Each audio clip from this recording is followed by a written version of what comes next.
Para maiangat ang kalidad ng serbisyo, maniningil na ang ilang pampublikong ospital sa Maynila sa mga pasyente. Pero ayon sa lokal na pamahalaan, may diskwento pa rin naman kung ikay residente sa lungsod. Balita hatid ni Rida Reyes. Libre ang pagpapakonfine at serbisyong medikal sa 6 na pampublikong ospital sa Maynila. Kaya Manileño man o di taga-lungsod, dito tumatakbo kung nagkakasakit kahit pa todo tiis sa lumang mga pasilidad, gaya sa ospital ng Maynila na 1969 pa itinayo. Ito raw yung kanilang OB gynae ward. Tignan natin kung ano yung itsura ng isa sa mga rooms. Ito yung kanilang doorknob, medyo antique, no? Okay. Yung higaan nila, nagdodoble, 2 sanggol sa isang higaan.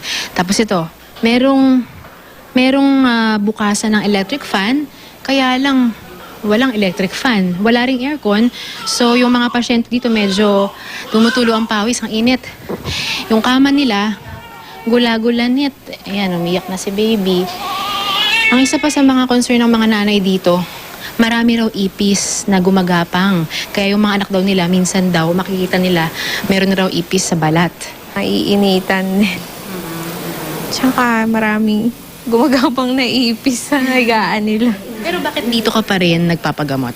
Kasi libre po dito. Alinsunod sa Ordinance 8331 na inaprubahan ng Manila City Council, maniningil na ang Ospital ng Maynila at 4 pang public hospital sa lungsod.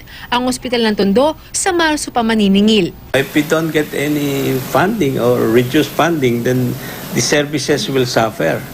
It's for the people, para sa tao yan eh. Otomatiko na magbabayad ang mga hindi Manileño para sa confinement at mga serbisyo tulad ng x-ray, dialysis at iba pang lab test. Libre lang yan sa mga taga-Maynila. Yung Maynila sa Maynila.